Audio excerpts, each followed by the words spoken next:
and welcome back to Cooking with Vlada. This episode is all about bees. I'm leaving Temecula and heading back to my hometown of Bijeljina. Today we're going to spend time doing something that I love the most. We are off to learn as much as we can about the beekeeping. And to make it even better, I'll get to do this with my favorite beekeeper. I'm very excited to share this amazing opportunity with the rest of you. I'm visiting Vukica Lazic. She is a loving, gentle, and caring beekeeper, and someone who approaches her craft with an immense respect and deep appreciation for bees. Her passion goes beyond tending to hives. It's rooted in her profound connection to this delicate, hardworking creature that is so vital to our environment. Her touch is light, her movements slow and deliberate, so as not to disturb the bees unnecessarily. She routinely inspects and observes the colonies, ensuring that the bees have the resources they need, from proper hive conditions to clean, nutritious food sources. What I love the best about Vukica and her beekeeping methods is that Vukica doesn't see bees as the producers of honey, but as partners in a living, breeding system deserving of care and respect. Today, Vukica is inviting me to this amazing classroom to teach me a thing or two about how to maintain healthy and happy colonies. Lesson number 1 is to observe overall health of the colony and to make sure the new larvae are in development, which means the queen is thriving inside and is producing properly. Lesson number 2 is to make sure bees have secure food source, which can be determined by the number of honey or the nectar they're bringing into frames. According to the frame we just checked, bees are bringing nectar from the surrounding plants, meaning the food source is secured. Vukica has hundreds of bee boxes, and each one is given its proper attention. Vukica is telling me that this frame looks very promising because in the center of it is a nursery with the fresh eggs and larvae surrounded with a thick ring of honey.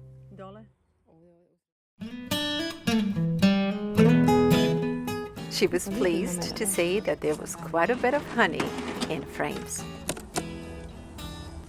You can tell a lot about the health of the colony as soon as you open the box. Sometimes you will run into these imperfect cone formations, which in this case will be a special little treat for us. A good beekeeper will check on its colonies every 2 to 3 weeks. If the bees stay healthy and are happy, you can expect to find frames like this one. This is about perfect. You can see a formation that looks almost like a sunflower. A beautifully organized and packed center with the developing larva surrounded with the ring of honey. This queen and this colony are not only productive, but they are super organized as well. We got lucky and we get to see her. So here she is, and you can notice her by her slightly longer body than in a regular bee. Despite all the care, bees eventually do get sick. Viruses can alter the bee development like this one. Her wings did not develop, so this bee will never fly. Luckily, these bees are in good hands and under Vukica watchful eyes. There are a lot of beekeepers out there, and I wish that all of them would become not only producers of the finest, purest honey, but also they would be messengers and they would raise awareness about the importance of bees in our food system.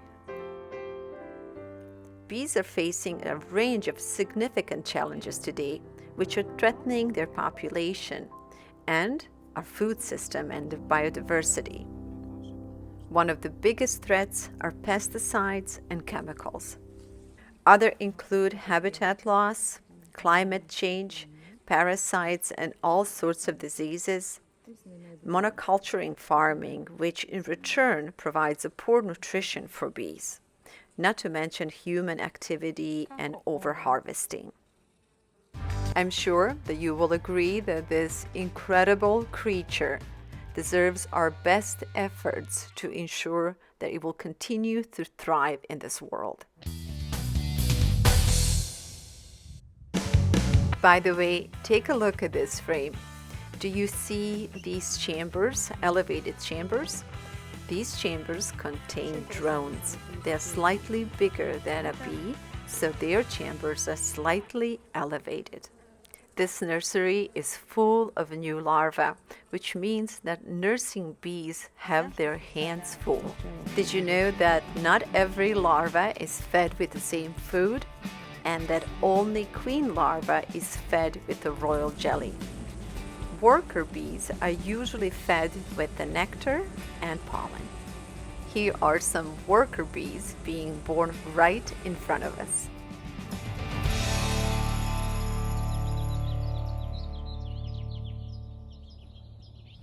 I'm back to Temecula, and I am up very early this morning because it's a springtime, and with the spring being here, there are all sorts of things that we need to do outside, including tending to our bees. New sprouts are everywhere, and the wildflowers are just about to open up.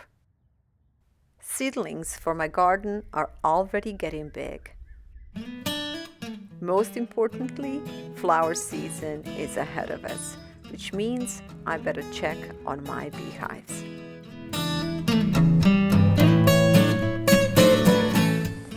I've been wanting to become a beekeeper my whole life. To me, these little insects are such a mystery, and I wanted it to be part of it. And after asking for many years other beekeepers to teach me how to become one day I just decided I'm gonna learn this on my own. The idea behind my beekeeping was to create a sanctuary where I will be able to rehome bees otherwise removed by bee removal companies. This year, I'm also experimenting to see if we can reuse and refurbish some of the old beehives otherwise used by commercial companies. I later learned that this was not the greatest idea, but at least my kids were involved in this project and they learned something important. Recondition some old boxes, and this has taken a lot of time, a lot of effort, and again, it's ending up to cost quite a bit as well. In any case, this turned out to be a great hands-on project for me and my kids. They learned some important life skills. Next step was creating the bases for the boxes and painting it all with a fresh coat of paint. Colony got to move into a brand new house today. Well, actually, it was refurbished. So we got it all cleaned up, painted, and I was able to move the bees in, and I think they love it. We also got a new base for them, and it's towards the end of the day, and I am absolutely spent. Everything hurts, but I feel good and I feel very accomplished. Got a few more boxes and colonies to go, but this one is happily moved in.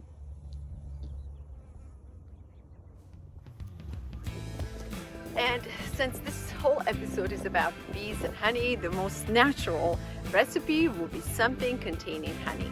So I'm going to teach you how to make a very old-fashioned and traditional honey cake.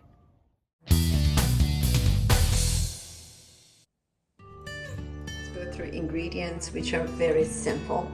We're going to need honey, about a cup of honey, cup of olive oil, a little bit of walnuts, about a cup and 3/4 or 2 cups of ground walnuts, some vanilla, a little bit of lemon, and flour. Ground hazelnut or pecans will be also a great addition to this cake. What I love the best about this cake is that all the ingredients are very simple, natural, and good for you.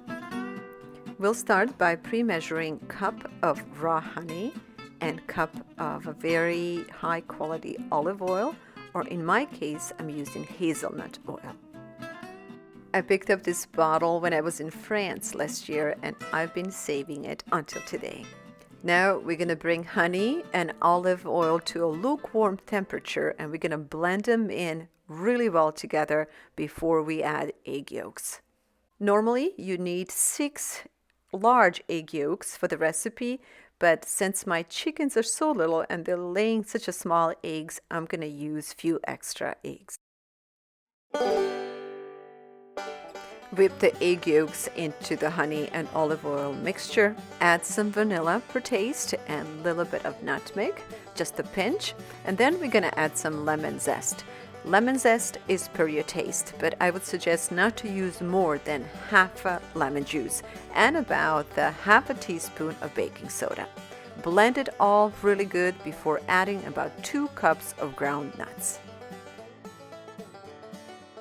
You can use almost any type of nuts, and in my case I wish I had some roasted hazelnut, but since I don't, I'm going with some ground walnuts and ground pecans. Next, our first 2 cups of flour. Once we have that well blended in, we're gonna add additional 2 cups of all-purpose flour. Generally, this will be enough flour to create the ideal dough. In any case, if you find that you need a little bit more, add a little bit more. And on the end, this is what your dough should look like. Nice, thick, but not too hard. This is probably one of my favorite doughs to work with because it's incredibly fragrant and very easy to work with. So good. Oh my God, so good. I wish you guys could smell this dough because it smells like a big old hazelnut.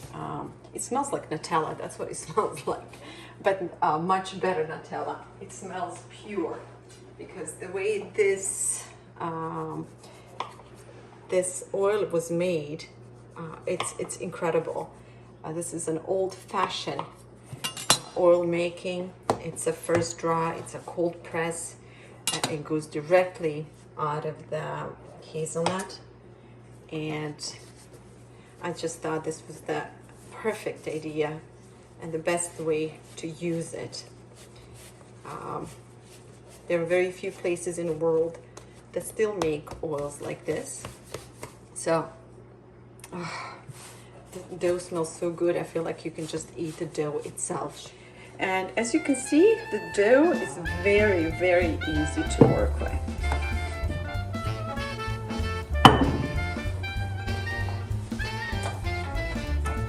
You see what I mean? And then just use your hand to stretch it to the rim, the baking, and there it is.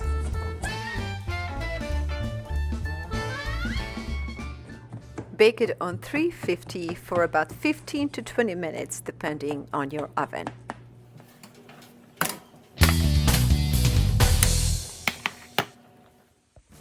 A cake that celebrates bees and nature deserves special decoration, so my daughter's picking some flowers from our garden.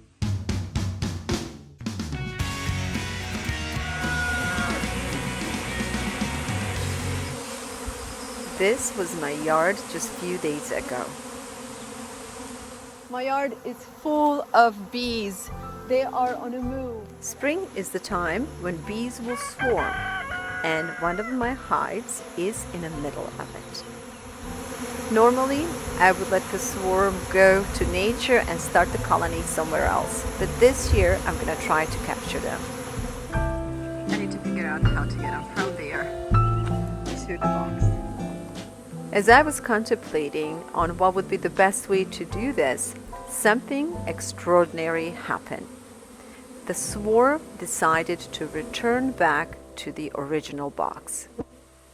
I have never seen this before, and I'm not sure what triggered bees' decision to return back to the old box. But to prevent them from returning, I closed in the box and I put the new box right next to the entrance. I read somewhere that if you put a little bit of lemongrass oil in a box, bees will recognize that or associate that as the pheromones from queen, and they will follow it and go in. So in this case, it appeared to work as bees started slowly to move into a new box.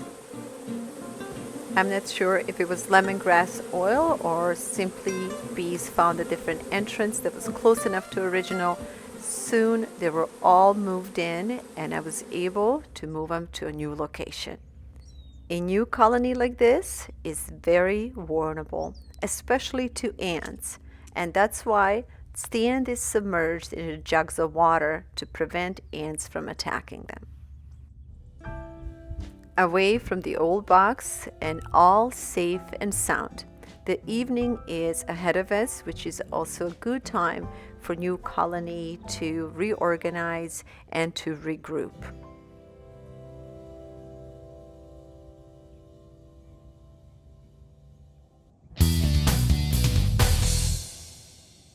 This is one of the swarms from last year, which I decided to release back to nature. My idea of beekeeping is slightly different from an average beekeeper. I believe that we should allow bees to thrive in their most natural state, meaning that we should not use antibiotics and medicine to keep bees alive.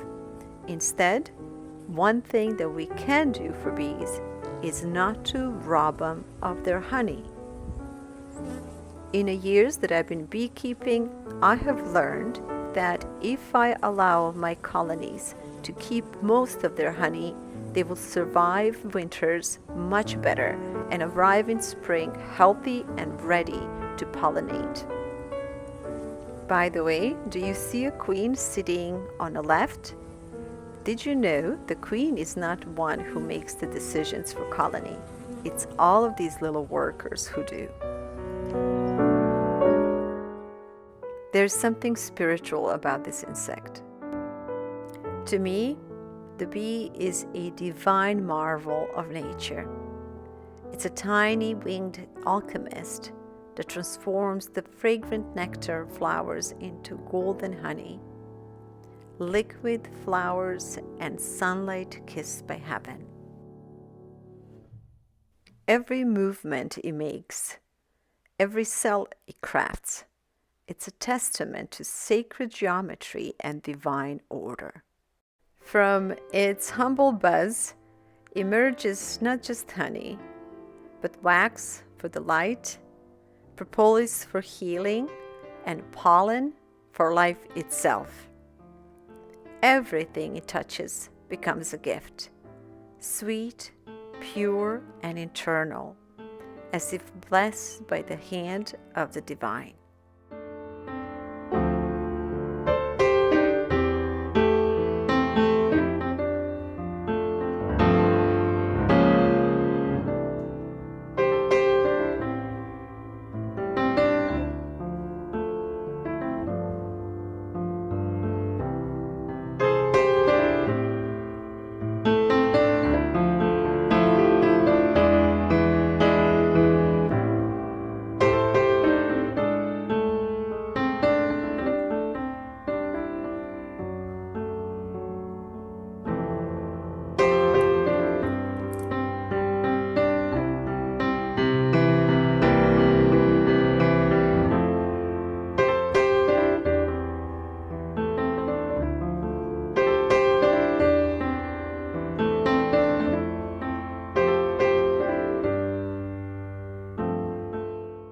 Bees are now in great peril, vanishing at the alarming rate across the world.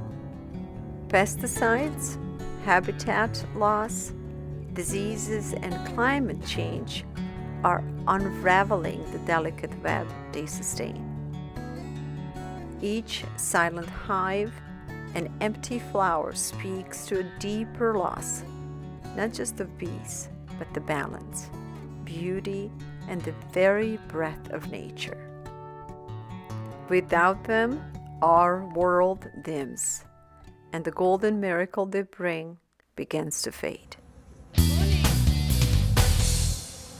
Bees need us, and I would like to encourage a lot of people out there who are watching this program to consider becoming a beekeeper, not for the sake of producing honey and selling honey, but for the sake of taking care of bees. I promise you, you will enjoy your bees more than you ever imagined.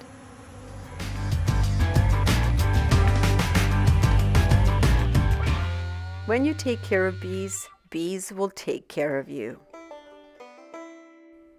Since it's a springtime, we're gonna take a few frames out to make space for the new nectar to come in. This is a happy time around our home.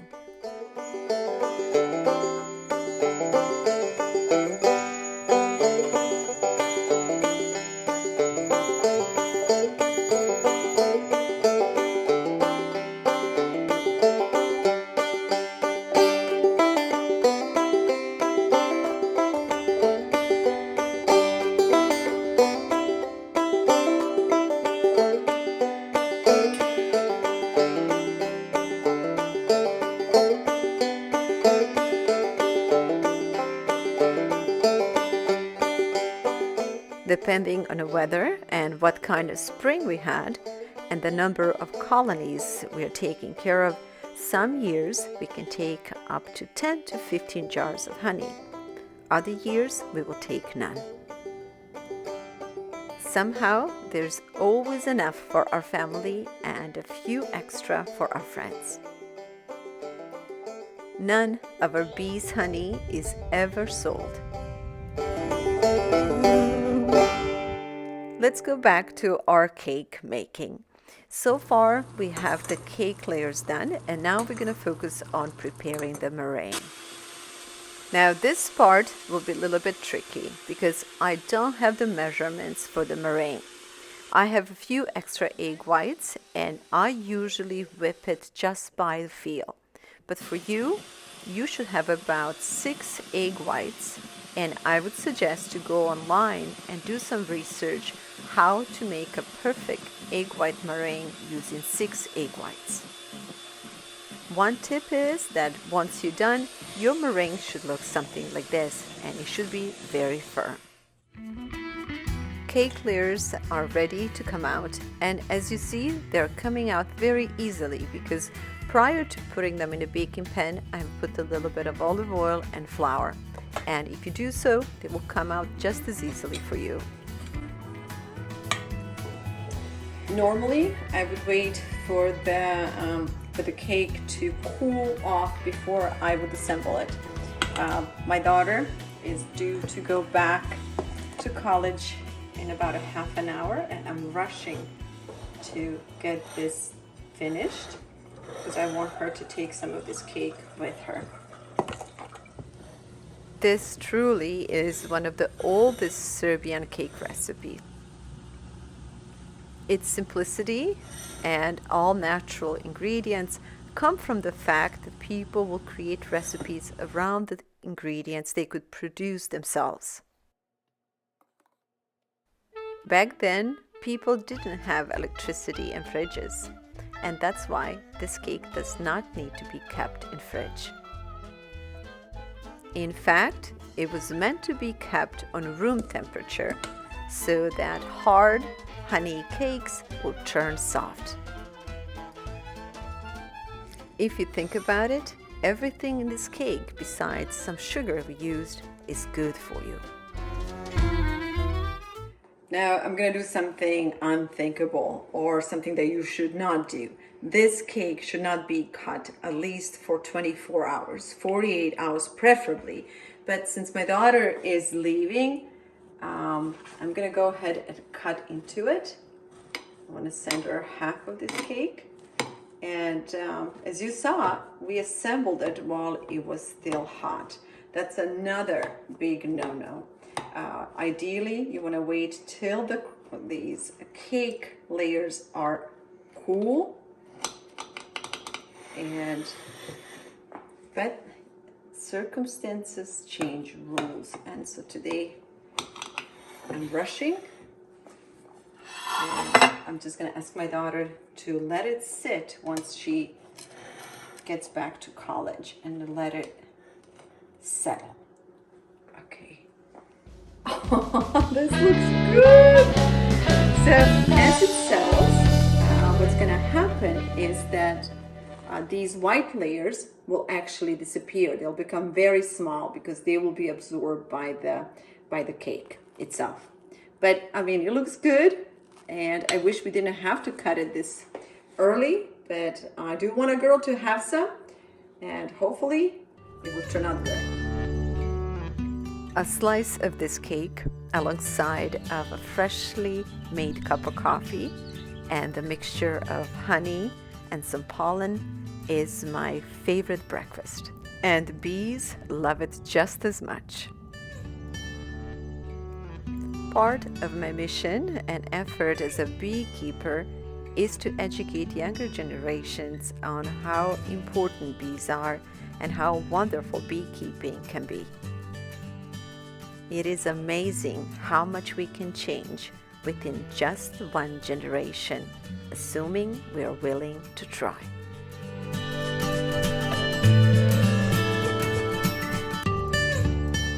I hope you enjoyed today's episode, and I can't wait to share our next adventure with you. Thank you so much for spending time with me and for watching our program. I look forward to sharing future episodes of Cooking with Vlada with all of you.